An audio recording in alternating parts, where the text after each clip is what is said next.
Bonjour, mon nom est Lucie Voyer, je suis enseignante en 6e année à l'école Wilfrid Bastien de Saint-Léonard. L'objectif de ma vidéo est de témoigner de mon implantation de la technopédagogie dans ma classe.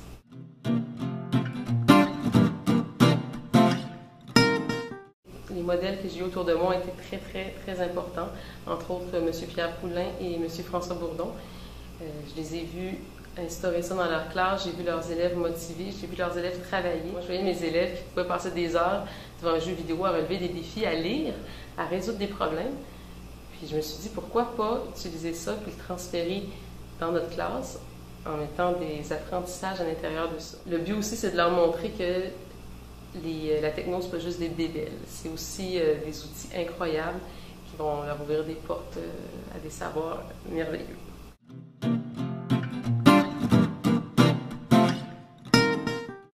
Moi, je voulais pas juste un bel emballage, des petits gadgets attrayants. Je voulais qu'il y ait du contenu, puis évidemment suivre le programme de formation. Mais c'était encore plus facile à faire que je croyais. Donc, dans ma classe, je suis chanceuse, nos collègues m'ont prêté 5 portables. J'ai aussi pu, avec une campagne de financement, m'acheter des iPads, donc 5 iPads. J'ai un ordinateur fixe. Les élèves pouvaient apporter leur iPod en classe ou leur ordinateur personnel. Ça aussi, ça pouvait être pratique. Donc, je n'avais pas un outil par élève, mais assez pour expérimenter des choses. J'ai aussi une télévision que j'utilise avec ma Apple TV. Ce petit gadget-là permet d'utiliser des applications iPad et de les projeter sur un écran. Alors, parmi les outils qu'on utilise, il y a Wikispace, qui est un manuel collaboratif que les élèves bâtissent ensemble sur les notions vues en classe. Il y a aussi Evernote. C'est des notes des élèves en ligne. Ça leur permet d'organiser bien leurs idées, de calibrer entre eux les notes qu'ils prennent. Il y a aussi VoiceThread qui me sert d'enregistrement de capsules par les élèves pour enseigner les maths, le français. Il y a Prezi qui permet aux élèves de faire des présentations dynamiques. On est très loin du PowerPoint. Il y a toute la suite Google Doc, Google Formulaire. Ce qui est génial, c'est que ça permet vraiment un suivi différent. Je peux y avoir accès à la maison, ils peuvent me le partager. Je peux voir l'historique de ce qui a été fait. C'est collaboratif aussi. Il y a plein d'élèves qui peuvent contribuer à un même travail. Et je peux voir qui a fait quoi. Google Formulaire, ça me permet de compiler des résultats de tests très facilement. Il y a plein d'applications iPad d'enrichissement et de révision qui existent en français et en maths, en univers social, en sciences. Il y a aussi MindMeister qui me vient en tête, qui sert à créer des cartes conceptuelles. Très pratique pour aider les élèves à s'organiser, à faire des plans avant un travail écrit, par exemple. Tous ces outils-là remplacent les manuels. J'utilise quelques extraits de manuels à l'occasion, mais vraiment, on y va par la pédagogie par projet, on y va par résolution de problèmes. Puis je peux toucher à toutes les notions du programme sans aucun problème, et même plus. Puis de toute façon, les élèves ne sont pas toujours en train de fixer un écran. Il y a beaucoup encore place au traditionnel, de l'exercisation, de la mémorisation, de la calligraphie, des travaux plus individuels. C'est important aussi. En fait, moi, je crois beaucoup en l'équilibre. C'est pas vrai que la technologie doit être seulement confinée à l'espace maison. Les élèves ne doivent pas être mieux outillés à la maison qu'à l'école. L'école doit être un peu le reflet de ce qui se passe dans leur vie personnelle.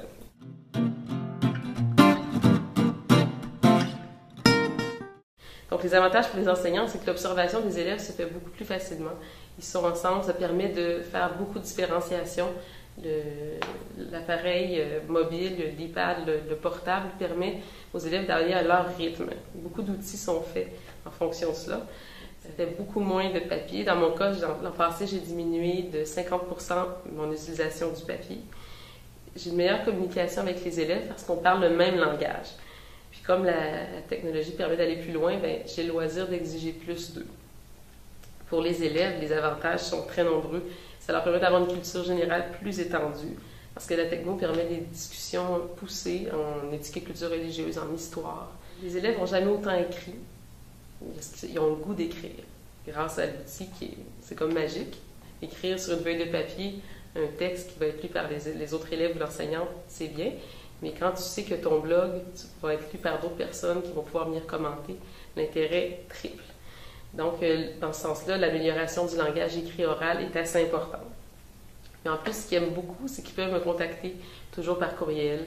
Le soir aussi, par Twitter, de temps en temps, on l'utilise comme moyen de communiquer. Le site de classe, les travaux sont toujours en ligne.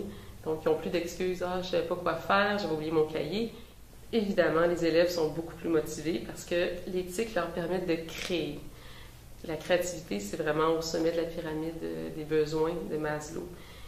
Ce qui motive vraiment les élèves, oui, c'est l'outil, mais c'est surtout grâce à lui de pouvoir diffuser, partager leurs idées. Est-ce que c'est un surplus de tâches? Au début, oui. Au début, j'ai été débordée, j'ai été essoufflée, j'avais le goût de revenir, mais j'avais pas le goût en même temps parce que je voyais dans d'autres classes que ça donnait.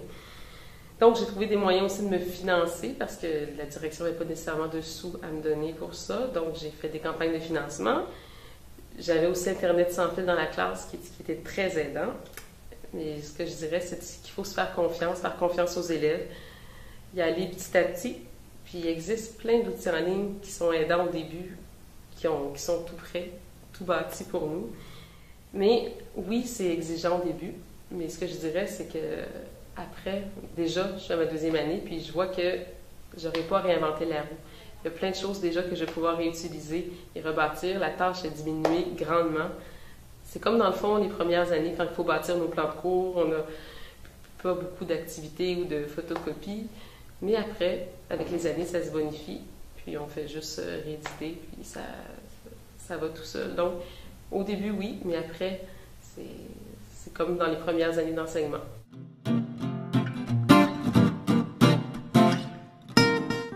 Ce que je dirais, c'est que pour avoir une intégration d'éthique réussie, il faut y avoir bien réfléchi avant. Il faut essayer le plus possible de se bâtir une équipe pour partager nos idées.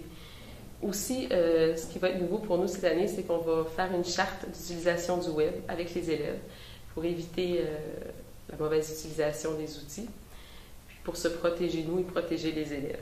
Une charte que les élèves vont signer ainsi que les parents. Ça a été une grande victoire pour moi l'an passé, malgré tout le travail, de voir qu'à la fin de l'année, les élèves avaient plein d'outils, plein d'idées pour réutiliser l'éthique au secondaire, même s'ils n'auront peut-être pas autant accès qu'ici.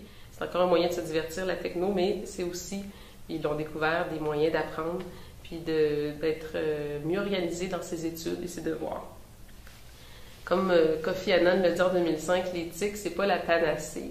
Ça ne règle pas tous les maux, mais bien utilisé, ça peut vraiment rendre la planète meilleure.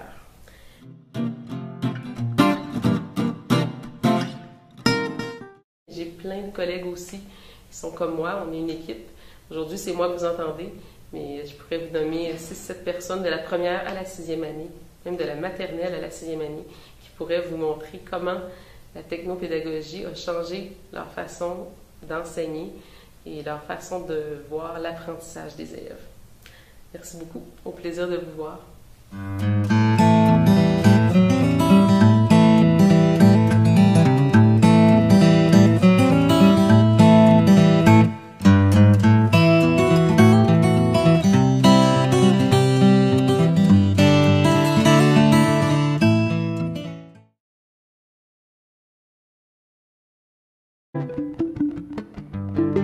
François, bonjour. Christophe, bonjour.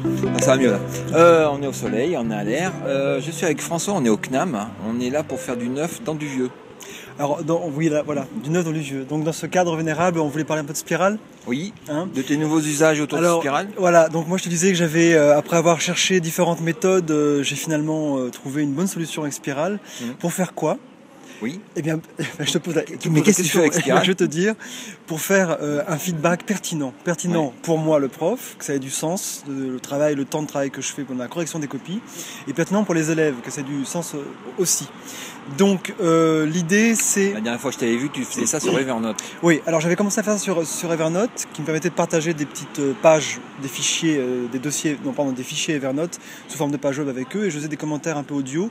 Mais en fait, ça ne m'allait pas pour moi, parce qu'après, pour retrouver ce que je leur avais dit en audio, il fallait que j'écoute tout le fichier audio. Donc en fait, c'était pas convenable pour moi en termes de suivi des progressions.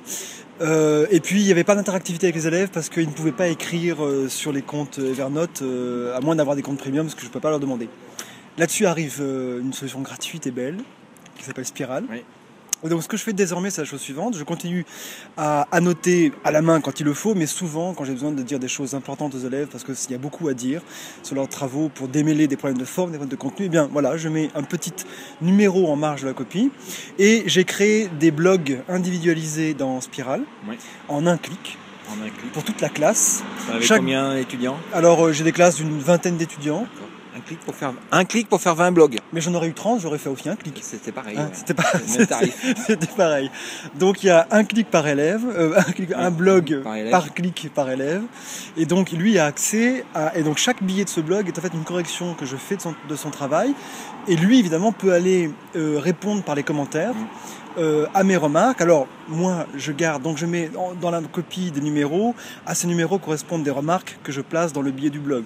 Ça peut être des petits paragraphes de texte que j'écris, mais je peux aussi mettre des liens, des pièces jointes éventuellement, enfin des liens vers d'autres ressources éventuellement. Ça me permet aussi d'avoir un suivi des travaux, puisque je garde sur ce blog l'ensemble de mes remarques, donc je peux voir les progressions en termes de compétences de l'élève sur certains points. Et puis, qu'est-ce que ça me permet aussi qui est très bien, donc je peux en dire beaucoup. Ah oui, je peux faire ça, faut pas le dire. On va le dire. Je peux faire du copier-coller, Oui. parce que en fait, mais c'est bien pour les Toujours élèves. les mêmes remarques. Parce que les remarques se répètent. Alors avant, je les ai pas parce que c'était trop long d'écrire 5 fois, 10 fois, 20 fois, 30 fois les mêmes 3 lignes. Et là maintenant, je peux faire du copier-coller très facilement. Donc ça, c'est un avantage évidemment. Et puis alors, peut-être la cerise sur le gâteau. La cerise sur le gâteau, Alors, l'anti-plagiat. il y a l'anti-plagiat. Non, ça c'est en plus. Ah, la cerise sur la cerise. Alors, la cerise sur le gâteau, c'est que j'ai fait l'acquisition en reculant devant aucune dépense. Oui. J'ai fait récemment l'acquisition d'un logiciel de reconnaissance vocale Oui. qui s'appelle Dragon Dictate. Je pense que c'est le Ouais. seul qui soit vraiment efficace. Ouais, un peu comme le Siri là-dessus. Mais enfin, c'est plus puissant pour moi parce que ce que je fais, j'ai ma copie, mon papier, ça c'est analogique, hein, mon stylo. J'ai mon ordinateur en face de moi. Je lance Dragon Dictate. Et alors, je commente, je dicte mes remarques vocales, mes remarques. Donc je n'ai pas vraiment à lâcher mon crayon ni la copie de l'élève. Je dicte mes remarques qui vont s'écrire dans le billet du blog automatiquement pour l'élève, qui s'écrit finalement plus vite que moi-même je tape parce que j'ai pas suivi des cours de dactylographie. Le taux d'erreur est minimal et la rapidité de travail, l'efficacité est extraordinaire. Donc tu dictes tes remarques. Les remarques, je parle, je fais des longues phrases. Dans Dragon Dicté, c'est mis dans un Word ou un truc comme ça. Le directement dans le système blog. tape n'importe où le curseur se trouve. Que tu sois dans du D'accord. mail, dans du Google Doc, du Spiral, Donc, tu quoi tapes que ce soit. directement dans le billet du blog. Je parle à la machine et la machine tape pour moi. Oh là. Et donc du coup, moi c'est plus rapide, franchement, et l'élève a beaucoup plus de commentaires qui sont vraiment explicites. Parce que le problème, c'est que quand je mettais en marge l'élève mal dit, vague, confus, problème dans le raisonnement, c'est pas explicite pour lui, il ne sait pas où est vraiment le problème. Et moi-même, j'avais pas le temps matériellement en fait, c'est ça la vérité, d'expliquer longuement. Or, et sachant qu'en plus, expliquer cela individuellement en classe, c'est compliqué parce que dans ma tête, ça n'est plus frais, le travail, d'une part, et d'autre part, surtout, passer plusieurs minutes avec un élève, en particulier dans une classe, tu perds le groupe, et en termes de gestion de classe, c'est pas pertinent. Donc ça me permet d'individualiser vraiment mes corrections. Et le fait d'individualiser tes corrections, ça apporte quelque chose à tes étudiants? Eh bien, oui aussi dans la mesure. Ça apporte toujours quelque chose, mais est-ce que tu as pu quantifier? Oui, je vais pas quantifier, mais moi j'ai le retour qualitatif que. Alors d'abord ils sont impressionnés, voire peut-être même reconnaissants du temps qu'ils voient que je passe à leur dans cette correction. Sachant que moi j'ai optimisé ce temps-là, mais du coup eux ils ont beaucoup plus de commentaires et de rétroactions. On s'achemine vers des corrections qui deviennent quasiment conversationnelles, puisque eux peuvent venir commenter mes corrections. Donc on peut faire de la discussion, de la conversation sur mes corrections, sachant que la plupart des notes que je leur donne sont des notes provisoires, on est dans le formatif plutôt ici, et je les invite évidemment à reprendre leurs travaux, pas l'intégralité, mais les points qui ont été ratés, à les réécrire, et donc on est dans un travail d'œuvre suivie, de correction suivie, et donc de conversation entre eux et moi, de façon individualisée. Dans l'interaction alors. Eh ben ça y ressemble pas mal, oui. D'accord.